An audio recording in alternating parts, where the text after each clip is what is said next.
Hello, Broncos country, and welcome to another week of Orange Weekly After Dark. My name's Jason. I'll be with you as usual. Go ahead and start dropping all of your comments, questions, discussion points that you would like to talk about tonight, and we will start rolling through those. But first, a quick word from our sponsor, Pigskin Podcast. This Thanksgiving, be thankful for family, food, and free bets. That's right. DraftKings Sportsbook, an official sports betting partner of the NFL, has a Turkey Day no-brainer that you can't miss. New customers can bet just $1 on any Thanksgiving NFL game and win $100 in free bets if either team scores a single point. If Sportsbook isn't available in your state yet, don't worry. You can still get in on the Thanksgiving NFL action. Make your first deposit and you can play free for millions with DraftKings Daily Fantasy Football Contest. DraftKings is safe, secure, and reliable. And best of all, you can deposit and withdraw your cash whenever you want. So all you have to do is download DraftKings Sportsbook app right now. Use promo code TPPN. Bet just $1 on any Thanksgiving NFL game and win $100 in free bets if either team scores a point. Again, that is promo code TPPN this Thanksgiving. Must be 21 years or older. New customers only. Restrictions do apply. See DraftKings.com/sportsbook for more details. And if you have a gambling problem, please remember that you have a resource. Call 1-800-GAMBLER. All right, so on to the show. Here we go. Lots of obvious talking points that I'm sure we will get to tonight. And there it is. First main one off the bench. I'm going to address this, and I am surprisingly to most of you who have seen the show, I will probably be in the minority with my take on that. Lots of comments coming in, guys. I'm going to try to for sure get to all of these. So again, I've stressed in weeks past, please, if I don't get to your comment, don't take it personal. I probably just missed it, and all these comments flooding in already. So if you feel I missed your comment and want to talk about it still, if I haven't addressed it, please just repost your comment so that I can see it. So we're just going to address the elephant in the room here. The Bridgewater not tackling. You can call it a scandal, point of emphasis, turning point. Lots of start Lock over Teddy now. Teddy can only win when he is ahead, and that is rare this season. I would make the argument that Lock has the same issue with that. But here's the thing. We'll just address this right off the bat, get it out of the way. The Bridgewater not tackling. Lots of thoughts on that one, and I think it's definitely multifactorial. Did Bridgewater not make a great effort to tackle the player who was returning the fumble that ended up being a touchdown, making it into a 2-possession game? Yeah, he didn't tackle. He very obviously made a decision. You can call it a business decision. You can call it no effort. You can call it whatever you want. But at the end of the day, he did not make the tackle.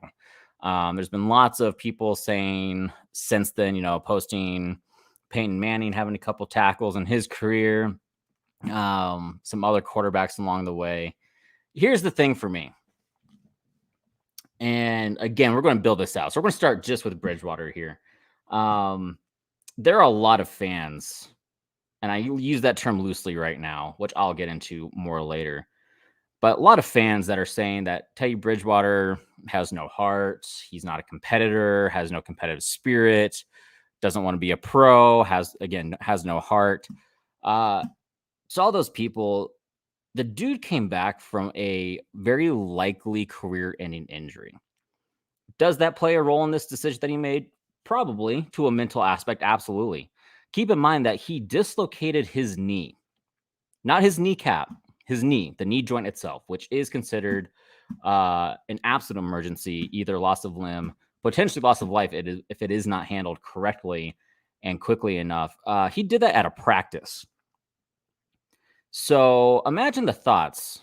One, the amount of competitive spirit and heart you have to come back from an injury like that to get back to the NFL and become a starter is insane. And I will argue that one till I am blue in the face. The amount of competitive spirit somebody has to come back from a injury that stopped practice because it was so gruesome to other NFL players takes heart. Again, mentally, did that play a role? I would not be surprised.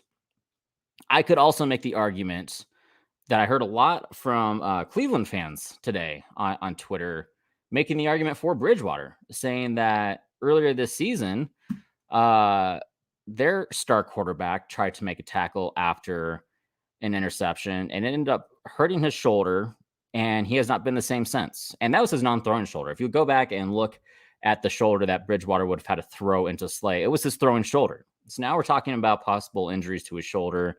And I'm curious what the narrative would have been if he had injured his throwing shoulder, and especially with Locke not even in the lineup yesterday. Keep that in mind as well. Locke didn't even dress because of COVID-19 protocols. So at that point, sure, he might have saved a touchdown, but they were already in field goal range. So it's still a two-possession game, and we don't have our number 1 or 2 QB. What are the odds looking for that? So that's, and keep in mind too, Bridgewater owned up to it today as well. He did talk to the media, which he didn't have to.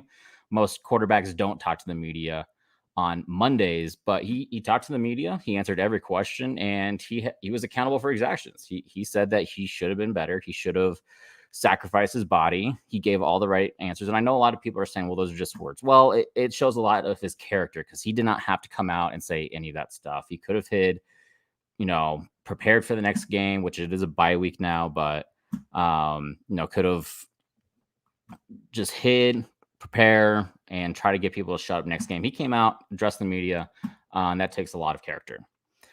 Building out from that, here's where it gets a little bit less about Bridgewater for me. If you go back and look at that play, the entire offense stopped for quite a few seconds. The entire offense just stopped as if the play was dead, which I found interesting. There were no whistles. Ball clearly came out, and at the point Slay had picked up the ball, dropped the ball, picked up the ball again, ran a bit, turned around, he was 11 yards behind the original line of scrimmage. He was all the way back to his own 11-yard line. He had time to look at the field, stop, and then take off, and still was able to run that distance, with Bridgewater being the only realistic one able to tackle him. My question is, where are the other players on the field there? And if you look at the replay, all of them had stopped. All of them were flat-footed. And credit to, I think it was, I want to say it was either Tim Patrick. I think it was Tim Patrick or Noah Fant. One of them did run sprinted, even though he had no chance of catching him, sprinted all the way. So I'll give him credit. The other guys on the field, they share equal responsibility as Bridgewater there in terms of that. If we're going after effort here in one play, that entire offense had zero effort on that play. And then, let's get to, one step further. Melvin Gordon, how many times has he fumbled the ball in a key situation? And it's 4th and 1. It's 4th and 1. You're running the ball. The other team knows you're running the ball. You know that they're going to be swatting at the ball, punching the ball, ripping at the ball, and you just haphazardly run into the pile with very minimal ball security, and they were just able to swat it out of your hands. How do you not have that thing completely wrapped up into your body, having full control of the ball, trying to get that first down? He doesn't fumble the ball. It's a first down Broncos, and who knows if we're even having this conversation. We're not having this exact conversation because Bridgewater doesn't have a tackle he needs to make in the first place. So my point with all of that is everybody who's using that one play to crucify Bridgewater is a little out of their minds, I think, and running off pure emotion on what they're thinking of that situation. And guys, I know I haven't gotten to a lot of comments right now. I promise I'll start rolling through them. But my point is, I don't think it's a stretch to say that Bridgewater is the best quarterback we've had since Peyton Manning. And we've had a lot of quarterbacks since Peyton Manning. In case you haven't watched the NFL lately, they seem to have a continuous revolving animation of some sort about how many Broncos quarterbacks we've had. This is the first time since the Super Bowl that we are 500 this point in the season. 10 games through, we're 5-5. This is the first time where that and yes, I get it. we've dropped some games we might not have we probably shouldn't have. This past game, obviously, the game against the Raiders, there are criticisms around the board. If we want to get into criticisms, the defense played awful yesterday, so there's that too. But for everyone who's using that one play, saying that Bridgewater's lost to the locker room, that he's not a leader because of that he needs to go right now. The ones that are really making me laugh are the ones saying that they need to trade him right now. Sorry, the trade deadline's passed. So if that's really your best analysis, we need to take a step back there. But was it a misplay by Bridgewater? Sure, I will buy into that. Were there other components that went into it? Absolutely. Am I going to sit here and say that he has zero heart? No chance, because he dealt with an injury that hardly any fan could even fathom the amount of pain, difficulty, rehab, effort it took to even just get back to the NFL, let alone start on a roster.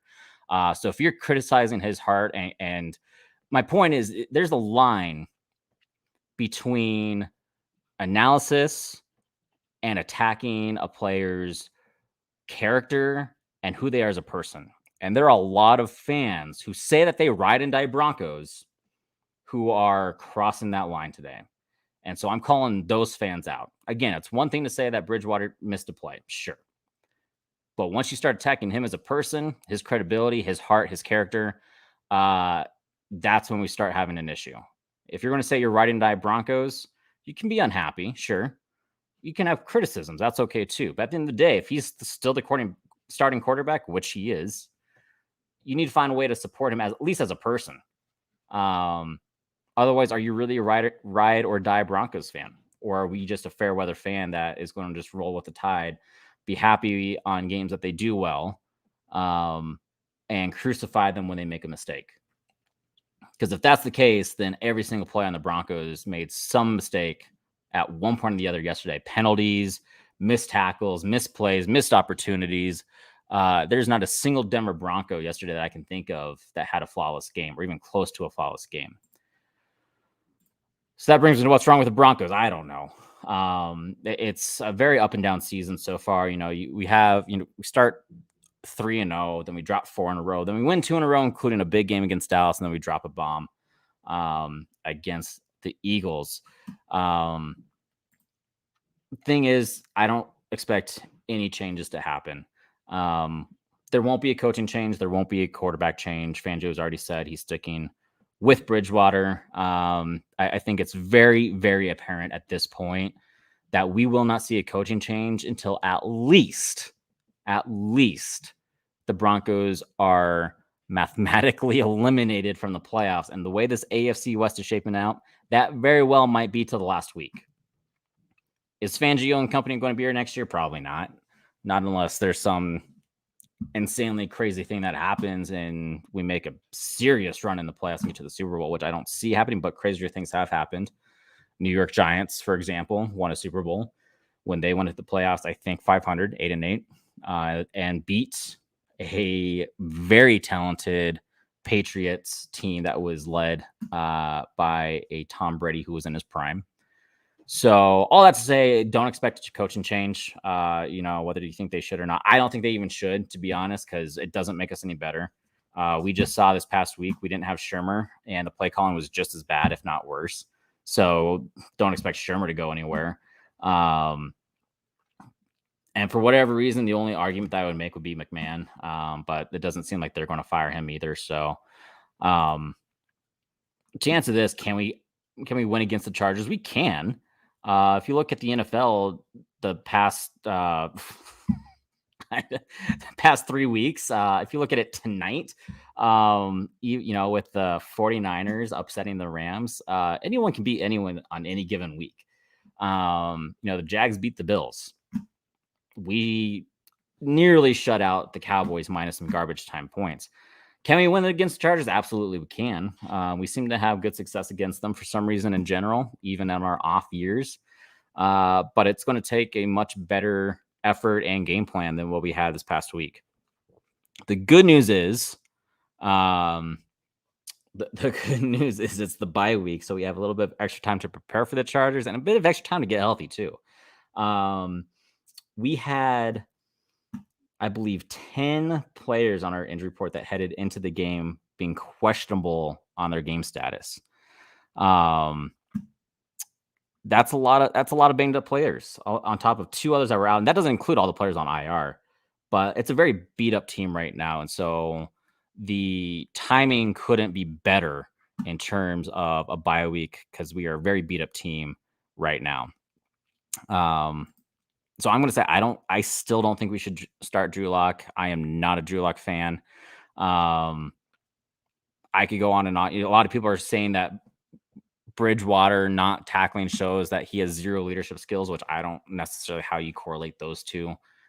Loosely, maybe, but Drew Lock is not a better leader. We've seen that time and time again. That's been my biggest criticism against Drew Lock is he's not a leader. He's very immature. He always has excuses. He always has reasons why he didn't succeed. Again, I don't want to get down that whole rabbit hole that I go into every time I bring up Drew Lock's name, but I don't think Drew Lock's the answer. I don't think he's going to do us any better than what Bridgewater provides. If anything, it's a lateral move. I don't think it does anything for the team, though. Fangio is still a problem with this team. There were rumors that he's getting fired this week. It's just rumors. Here's the thing. It's the bye week. If they haven't fired him by today, then what's the holdup?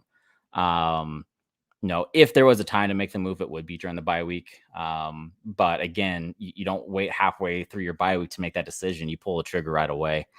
So there might have been rumors. I'm sure there are a lot of, I've heard that there were a lot of unhappy people within the organization, which they should have been. They dropped a big opportunity. But again, here's the thing. Your team's 5-5.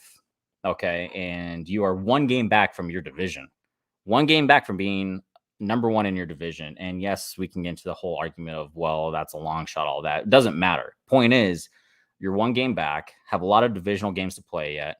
And no, firing Fangio doesn't improve the team at all. It doesn't do anything to put the team in a better position.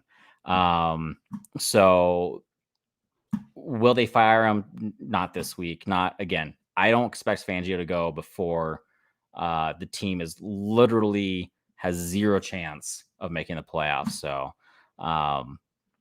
is he a problem? Again, we can make arguments all day long with that. I still think a large part is on the execution of the team and lack of leadership in general. But can we win out? Again, we could. Anything could happen. Is it realistic? Probably not. I think our best chance of getting to the playoffs is to not necessarily win out our division, but definitely win the share of them. We're 0-1 in our divisional play right now, so we're behind the ball. But if we find a way, and get some help, who knows what happens at that point? Let's see. I'm assuming this is one of my fellow Orange Weekly cohorts agreeing that that Bridgewater deserves to be benched. I don't agree with that, and this is my show, and therefore I will say it. Bridgewater does not deserve to be benched for 1 missed play. Again, when the entire offense decided not to play till the whistle either. And again, the whole team yesterday was flat. The whole team, the defense was nowhere to be found for most of the game. Who knows where our receivers couldn't get open worth a crap. Costly penalties. Here's the other thing that I'm going to throw out there. Special teams, blocked field goal. 2 players just let one of the Eagles players just split right through them, untouched, easy blocks. That's 2 players who didn't block when that's what they're paid to do. So let's play this game of hypotheticals then. We make that field goal. Then in the situation where we're going for on 4th and 1, we're not down by a touchdown. We're down by 4. We might instead play for a field goal at that point and get within 1 point. So that changes the dynamic too, because then there's no 4th and 1 to run the ball on. There's no fumble that Gordon gives the ball away. And that whole play doesn't happen. So it was a whole team issue that we had. It wasn't 1 player. And here's the thing. He's a football player first, QB second. Okay. I mean, how many times have we seen Brady not make an effort to make a tackle on an interception? This is the argument, and this I can see both sides. My point is, I don't necessarily agree with that. I think in that situation where you don't have your backup quarterback, you're a QB first. And we need you healthy if we're going to make a comeback. Because again, going down to our third and fourth string quarterbacks, one we just signed on we had to sign one on our practice squad because of the COVID situation. Being on the bench does you no good when you're still down by 2 possessions and we're down to our third string quarterback. Again, could he have made that play? Sure. But I do not expect, and I think that's where these expectations come from, and that's where they differ. But I do not expect a quarterback, a starting quarterback, to throw their body, especially their throwing arm, into somebody to make a play. Is it cool when it happens? Sure. Is it good when it happens? Absolutely. Are there a couple examples of Manning doing it? Yeah. Are there plenty of examples of Manning, Brady, Breeze all backing away from those situations? Absolutely, there are. So I could see both sides, but at the end of the day, for me, there's a lot more that went to that situation than just Bridgewater. Bridgewater didn't lose the game on that one play. And I think that's what a lot of this has turned into, is using Bridgewater as the entire scapegoat for losing to the Eagles on that one play when that's not even close to being true. That game was either lost a long time ago based on the play of the team, or it was going to be lost if they continue to play as they were anyways. So I do agree it makes Fangio see it hotter, but again, I don't expect to see him leaving. Shows he's not a leader. Chicken shit decision not to tackle. Sorry, again, I'm trying to catch up to your comments, guys. Peyton did the same. He had an injury to his neck, but again, there are other times where you can make the argument where should he have made previous tackles, or again, plenty of examples where he ran the opposite direction. It's an optics thing, right? Some quarterbacks are smart enough and just kind of back away, so they're not even part of the play. Bridgewater's biggest mistake, and I say this tongue in cheek, Bridgewater's biggest mistake was running towards the play and putting himself in a position where he could make a play. If he was smart, he just would have ran to the sideline. Some football fans aren't very intelligent, and I agree a lot on that. And I want to really point out that I'm not hammering Broncos fans in general. I'm sick of the ones who have zero issue sitting on their couch drinking a beer, who have just cried the past half hour because they cut their finger on their little twist cap on their beer, and then at the same time attack these players' credibility, their character, their personalities, them as a person in general, send death threats, all this other crazy stuff that some fans do. It's out of hand. It is. My other argument that I would throw out is, if you've never even tackled somebody, if you've never even played football, maybe take a step back from this one. Again, sure, you can analyze it all you want, and it's easy to say from a bird's eye view he should have done it. But if we threw you in the pads and had an NFL player running full steam ahead at you, you might be a bit hesitant to throw your body in front of him as well. So just be careful is all I'm saying. Again, it's fine to analyze. Again, I have no problem with saying he could have made the play, should have, whatever. But let's be careful.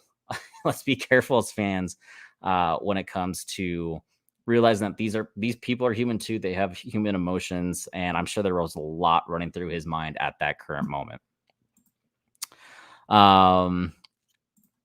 We should have went for it on fourth down. In the situation, yeah. Again, if we had converted on that blocked field goal earlier in the game, we might not have had to have run it there. Peyton injured his freaking neck and still tried to tackle, and did tackle when he needed to. Again, there are examples where he didn't, though. And here's the thing. Again, most of the time when Peyton threw himself in the way, his neck injury was healed at that point. Let's point that out. He had a previous neck injury. His neck was not still injured at that point. He had the surgeries that had healed. He'd done his rehab, all that stuff. His neck was healed, in that sense, in terms of no risk of a re-injury to his neck in the way that he had. That being said, again, it's easy to flip the narrative, right? Who's to say if Peyton didn't, or so let's say Peyton did injure his neck on those tackles, and we didn't win the Super Bowl because we had wonderful Osweiler in there, who was inconsistent as anybody, and that Super Bowl 50 never happens. Then there's going to be a lot of talk that, hey, Manning should have been more protective of himself. He should have been smarter, yada, yada, yada. So, again, there are plenty of examples of other quarterbacks, Brady, Breeze, that they could have made a play and they kind of backed away from. So, again, what I'm saying is let's take a step back and realize that the situation was a lot bigger than that and that we did not lose this game because of that play. I agree. Gordon does stink. I'm tired of Gordon. I'm tired of Gordon fumbling at the most inopportune times.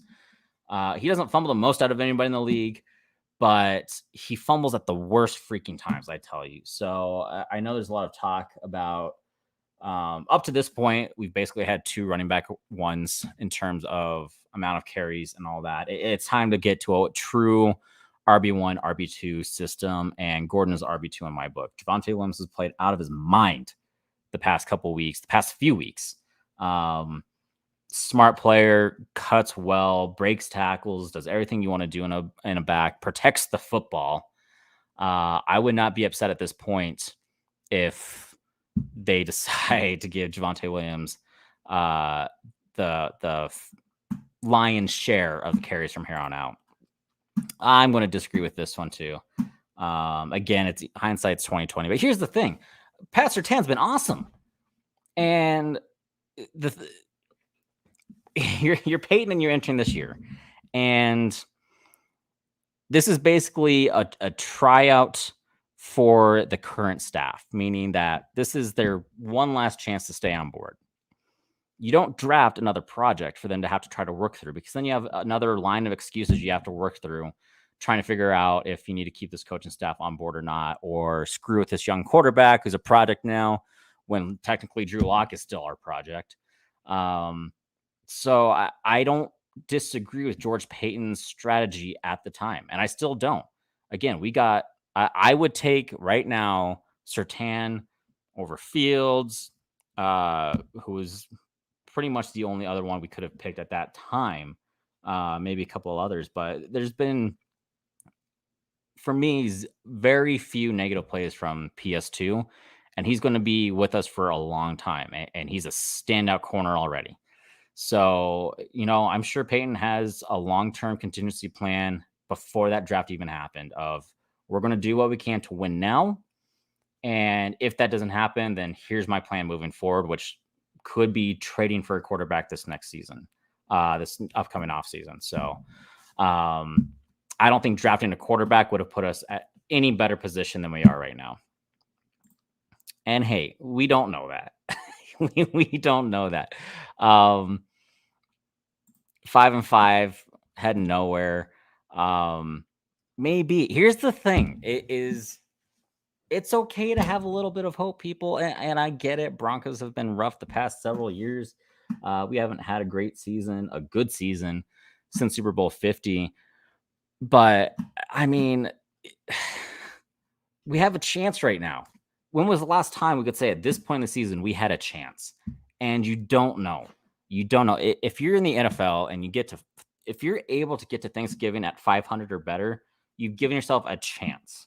That's all you have to, at this point, give yourself a chance. And the Broncos have. Has it been pretty? No. Have there been missed opportunities? Absolutely. Are there still a lot of areas of concern moving forward? Absolutely. But strange things happens in the NFL, right? Again, we find a way into the playoffs.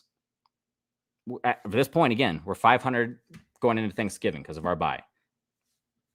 That's where you have to be in the NFL at this point in the season. Next step is, you find a way in the playoffs. And then who freaking knows? We can talk about statistics and odds all we want. But again, 8-8 Giants facing an incredible team in the Patriots and beating them. So I don't know. Right now, I'm going to be holding on to hope. I'm going to find some silver linings right now. Uh, could I be sorely disappointed in even 2 weeks time from now? Possibly, but right now I'm looking for the silver linings. And right now, this is the first time we've been at 500 at this point in the season since the Super Bowl. Might be the last time they are 500 for the season. I don't know. Might not be. They might pull some upsets again. Again, there's some weaknesses within our division right now. Raiders are as strong of a season as they started to, and yes, they beat us last time, but they've got so many issues within the organization that they can't stay focused. Chiefs have been struggling up until game against the Raiders, which again, Raiders have struggled, and the Chiefs look beatable in areas too. If our defense can find a way to have more games like they had against Dallas, then it's anybody's game at that point. All right, guys. We're going to keep cruising through these comments. I appreciate them all. I'm trying my best to catch up. My goodness, you guys have been great tonight. It's all about ownership and lack thereof. Everything is up in the air and no one knows what it means to be a Bronco. I don't disagree with that. And I think we've talked about that on this show in previous weeks, is the lack of ownership and what that means for the franchise. Some people say it doesn't mean much. I think it means a lot more in the intangibles than a lot of people realize. Again, I think it comes down to that identity and having a lack of identity if you don't have that true owner who has that set clear direction of where the franchise is going to go. Hopefully it's cleared up soon-ish, relatively. There's been a lot of talk about hopefully before the start of next season, we have an owner in place. Lots of ways to go for that to happen. But again, looking for silver linings, that's a possibility. We're going to run with it. That's a great question. We were kind of hoping the original talk was somewhere around the bye. Either right before or right after. Hopefully, with this bye week, he's got some time to get ready here. I believe if things were tracking right, this next game he's an option. So we'll see. Setbacks could still happen, all of that. But I'm hopeful that he's back for the Chargers. It was always kind of that bye week time frame that they gave from the start. So assuming that's still accurate and true, hopefully he's an option for us against the Chargers, which again will be helpful because right now we have 0 starting linebackers or edge rushers right now. So getting someone back in there who can hopefully change some games around would be very helpful. They won't win a division game this year. William, I would challenge that. I don't think that they're going to lose every game in their division this year. So I'll tell you what, Will, if you're still watching, I hope you are.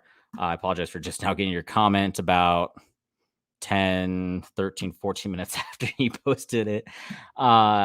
If they don't win another division game this year, then on my final Orange Weekly show, After Dark show this year, I will have you on as guest, and I will admit to everybody that you were right and I was wrong. So there's my deal to you if you're listening. We'll see what happens. I don't think that they're going to lose every single division game from here on out. Again, hopefully he's back for the Chargers. There was no single player to use as a scapegoat for yesterday's abysmal performance. The whole team was poor. Thank you. Exactly what I was saying. The entire team was brutal. It did not come down to one player, but that the entire fan base, it feels like, is trying to use Bridgewater as that scapegoat and almost saying that if he had made that tackle, we would have won the game. Not the way we were playing. We came out flat. We couldn't do anything right from the start. I don't understand my team right now. I don't think any of us do. Can we talk? I can't give stars until Wednesday. No worries, but I don't understand this whole situation. Last 4 years or at least 3 years, we should have made the wild card spot in the playoffs, but just don't make it happen. I don't understand. Getting back to you right now. I hope you're still with us, Shane. I think a lot of us are confused with this team right now. I would say after the Super Bowl, John Elway made his biggest mistake. Once Kubiak retired, John Elway made his biggest mistake in his tenure in hiring Vance Joseph. I think hiring Vance Joseph set this team back a few years. I think Fangio was the right hire at the time. There's obviously debate as it's played out. However, I think this was the first year, realistically, that we could look at this roster and say that it might be a playoff caliber team. Uh, we're seeing glimpses of it, but not enough. And I think that's where some of this confusion comes in. Is again, we get out to a bang up start, and then we can't do anything right for 4 weeks, and then we find a way to win in a very sloppy game, Thursday night game against the Washington team. And then we play lights out against Dallas, where everything was firing on all cylinders. And then I don't know if they got overconfident. I don't know what the issue was, what it boils down to. But then they, they, they didn't come out to play against the Eagles, who are a very beatable team. And so I think a lot of us share that sentiment on we don't understand what's going on with this team right now. Yeah, if you saw a 6-foot beast and Slay's not quite 300 pounds, but point being, you're going to have a hard time. You're going to be thinking, you're going to be second guessing, do I really want to throw my shoulder into this guy and expect something great to happen? I think he is. I would say Shane is a fan based on what he's said, because again, I don't understand this team right now either. Is Bridgewater a better QB than Greasy? This feels like deja vu. It's the same story over and over again. I agree with you on that one. Die Hard. Absolutely. Let's see. We're gonna just keep moving along here. we get it. We're diehard fans in here. That's why we are on this show on Orange Weekly After Dark. Point is, it's been a very frustrating few years. And I think we all share that sentiment. And I agree. I just don't understand. It's very frustrating when this team continues to be short on expectations. And again, it just seems like everything that we've done since the Super Bowl is just spinning the tires, just barely good enough to maybe have some hopes for some playoffs. And then at some point, those hopes are crushed and we're left starting all over again with quarterback competitions in the preseason. Who's going to be our quarterback? Who's going to be our coaching staff? Who's going to be this, that, and the other? And hey, this looks like a good team. They might make the playoffs. And here we are, 5-5, wondering if we're going to make the playoffs. We need a lot. I'll just say that I'm tired of losing too. We're all tired of losing is what it comes down to. Kyle, I understand your point, and I understand that you are taking the realistic option tonight. I, however, am tired of being a realist. I feel like I'm usually the cynic of the group, and so I am going to find the silver linings. If it's the bye week too, here we go. It's the bye week. We've got Thanksgiving around the corner. I'm trying to be thankful for a few silver linings. And so I'm going to naively cling to these silver linings and say that we could be the next Giants. Is it realistic? Probably not. Is it going to help me sleep tonight a little bit better? It will. And so I'm going to hang on to that. Meanwhile, yes, you continue to be the realist. You're not wrong. But I'm going to hold on to that hope anyways. And I would hold on to that one too. I think Peyton has a lot of time. I'm not ready to make a comment on Peyton yet, whether he's a good GM or not. I mean, he's just barely getting going here, and I expect he has a big plan this offseason that might turn some heads. If Teddy does not want to make a tackle, doesn't hurt, since we're not going to make the playoffs to start Lock. I think it's too close to make that decision right now. Statistically, it is too close to make a move that is lateral at best. I don't think Drew Lock does anything for us that Teddy Bridgewater doesn't. Doesn't really matter in my opinion, but our coaches suck. So whatever players we have, doesn't matter. Yeah. It's been a big point of topic as of late is this coaching staff. Not Josh McDaniels. We've had worse coaches before. Finally starting to catch up on these comments. You guys have been awesome tonight. Sorry it's been slow to get to all of you guys. How many more times is this team coming out flat? Ever do we put blame on the QB? Because the engine on any team that is worth anything comes from the QB.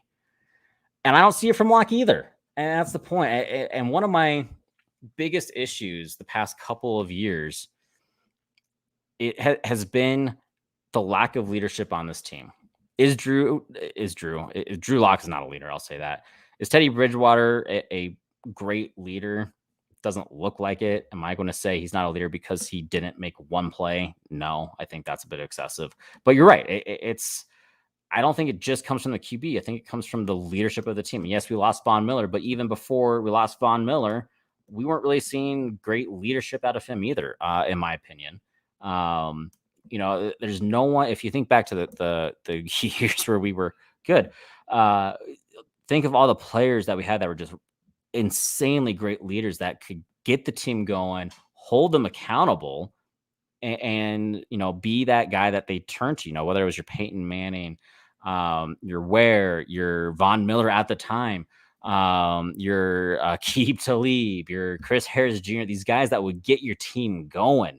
We don't have that right now. And I think that to me is the biggest concern out of all the list of everything we've gone down through, from ownership to coaches to execution to not tackling on one play. The lack of leadership within the team, within the organization, it to me is the biggest issue within this team. And until that gets solved, and hopefully it's solved within some, off-season moves, where that exactly comes from, we'll see. I'm hoping for a big-time trade. We'll see. But to me, that's the biggest issue facing this team. And to me, that continuing to come out flat game after game, whether we start on defense or start on offense, it's always a slow start. Even the game against the Cowboys, it was a slow start on offense. So we need a leader. And at this point, it doesn't have to come from Teddy. You're right, that it usually does. But at this point, I don't think anyone on this team needs to sit idly by and go, well, that normally comes from the quarterback. If they're a leader, they need to step up right now.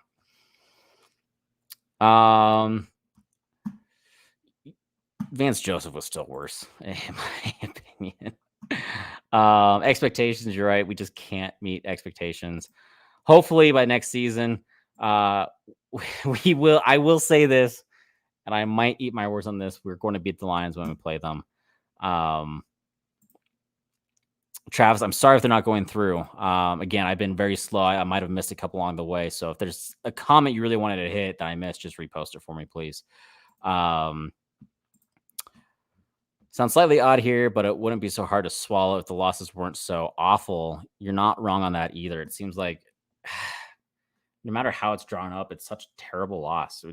It's poor execution. It's poor game planning. It's poor execution on the game planning. You're right. It's not even like it comes down to just a hard fought battle that we just couldn't get the win. It tends to be we beat ourselves more than anything. I don't see a coaching change happening anytime soon. Champ Bailey, again, just a raw leader, right? But no, I don't see a coaching change soon. So don't expect to see one. If I was hopeful that this field goal issue yesterday would have been enough to get rid of McMahon, but if they're not going to fire McMahon or any of the coaching staff on the bye week, then I definitely don't expect to see any of them gone for the remainder of the season, or at least until they are absolutely eliminated from the playoffs, which again, with this division right now, very well could come down to the last week of the season as far as who's going to get that final playoff spot in the wild card. So we'll see. With all of that being said, guys, I've been talking a lot tonight. You guys have been awesome with your comments. Thanks for joining in.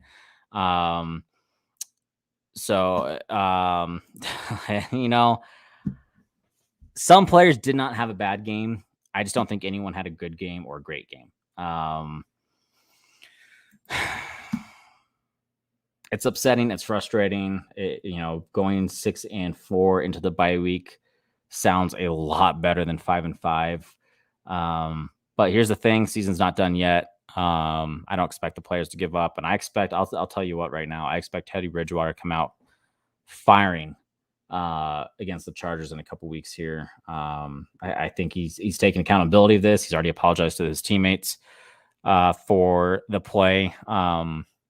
I'm going to continue to defend Teddy because he's my quarterback. He's quarterback one of the Denver Broncos. That's not changing for at least another week, at least another 2 weeks because of the bye week. So I'm going to say, hey, he's got heart. Him battling back from the injury he has heart. He's got competitive spirit. Is he Peyton Manning? Is he Drew Brees, Aaron Rodgers? No.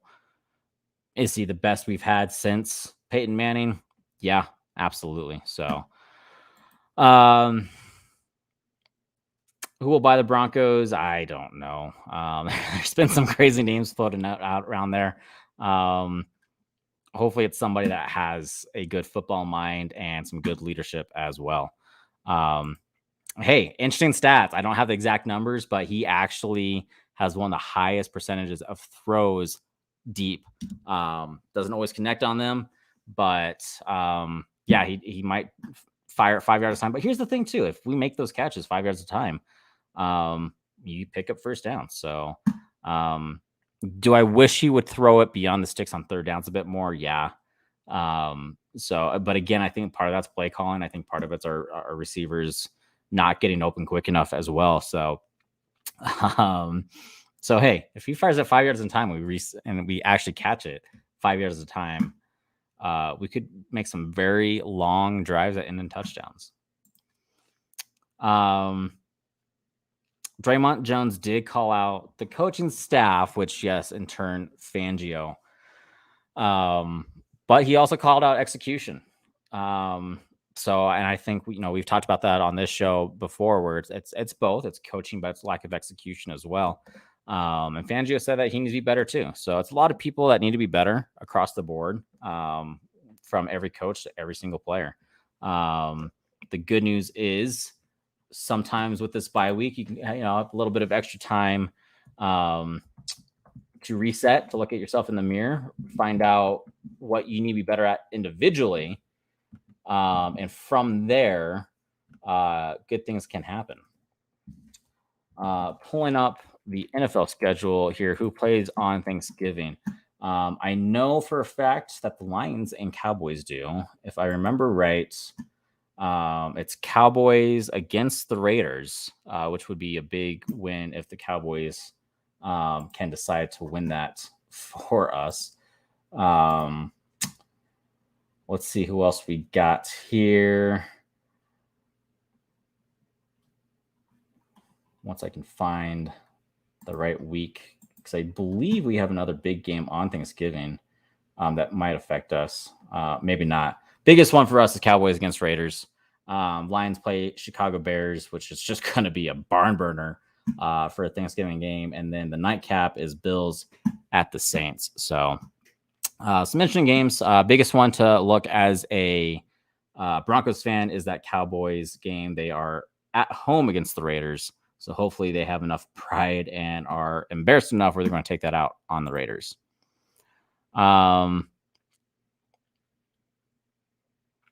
Yeah, so here again, I'll still defend Fangio for the time being because he's the coach. I think he has some really great game planning, honestly, especially on the defensive side of the ball. It's just a matter of if the players decide to execute.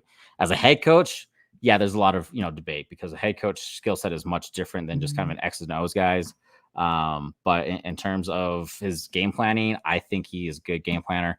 Shula wouldn't be fired. Shula was filling in for Shermer, who was out due to COVID protocols. And because of that, again, I would expect to see Shermer here for the rest of the year. If Shula had called an outstanding game and we had won, then yeah, I think Shermer would have been on a red hot seat.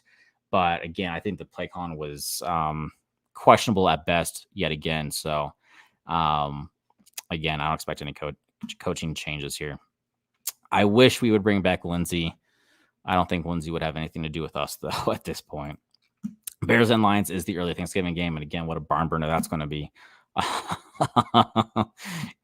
I'm sure a lot of people might be tuning into the Thanksgiving Day parades over that game. Right now, we get players from the Vikings because Peyton has a direct tie to the Vikings. That's who he knows. That's who he scouted over the years. At a certain point, you would expect. Now, I would expect over the offseason upcoming here, that kind of changes, that shifts a little bit. But a lot of the players that we picked up from the Vikings and all the deals and all that, Peyton has had a history with them and has seen what they can do and has scouted them. So, yeah, it's tradition. I mean, if we're to be frank here, the Broncos don't deserve it any more than those teams do at this point. Maybe back in our Peyton Manning days. But tradition is tradition, and you don't mess with tradition. But again, final point of the night for me before I wrap things up here. I don't expect Fangio to be gone. Even if they lose, they're still going to be in it. Basically, the standard was set. Start of the season, deal was made between Peyton and Fangio. If you make the playoffs, we'll talk about your contract. If you do not make the playoffs, you're done. And so we've got a while before playoffs are decided, as far as who's in there, who's not. So even if we drop a game against the Chargers, statistically, we're still very much in the hunt. So, and you know what? Again, silver lining. It's easy to say this far out, but I'm going to be optimistic. I have a good feeling against the Chargers. I think that they're going to bounce back after the bye week here, and they're going to impress us again like they did against the Cowboys, and then they might let us down again against the Chiefs after that. So who knows? But point being, we are still in it. I do think we can win against Kansas City because Kansas City's been very rough this year. They finally had a good game against the Raiders, but again, the Raiders are have their own issues right now. I don't think that's going to happen because of Watson's off-field issues going on right now. I'm hoping for either we find a way to get Rodgers or even Russell Wilson. I think those two would be fantastic. There's a lot of hurdles in the way for that to happen. I'm not saying it is going to happen by any means. I think Russell would have to demand the trade because I think he has a no trade clause. And obviously the Packers wouldn't even listen to trade calls for Aaron Rodgers this past offseason. So who knows if that's going to be any different. Hey, that's awesome. Make sure that you give Orange Weekly a shout out when you're there. But definitely have a fun time. Hopefully the Broncos can at least make it a game for you. Other than that, guys, don't disagree with that. And I'm going to prepare for a dub. That's how I am ending things. I'm trying to be positive tonight. I feel like I did a lot of defending of players tonight, so I've got to continue that at the end of the show, right? So again, my final challenge, the last thing I want to say for the night, final challenge to you as fans, and this is in general, not people on the show. You guys have been awesome tonight, and I love it when you guys tune in like this. Makes this a lot more fun for us for sure. But to the entire Broncos fan base, let's be a bit better. Let's not crucify players for a single mistake. Let's not say the worst things we can think about them because they didn't make a play that we wanted them to make when we ourselves would not be able to make that play. Again, being annoyed, frustrated, even doubtful, realistic, whatever you want to use, that's one thing. But let's still support them, right? Hey, we're still Broncos fans, right? They're still players of the Broncos. So let's hope for the best. Let's show up to games, right? We're having way too many no-shows at these home games. So let's make sure we are showing up. We're trying. It takes a lot of effort some weeks for sure, but we're trying. So, hey, be better fans across the board. These are still humans at the end of the day, right? They're still people who go through actual things. This is their job that they do. And yes, they make a lot of money doing it, but still at the end of the day, things happen, right? There's a lot of pressure on these guys. So support them. Be angry after the loss, sure.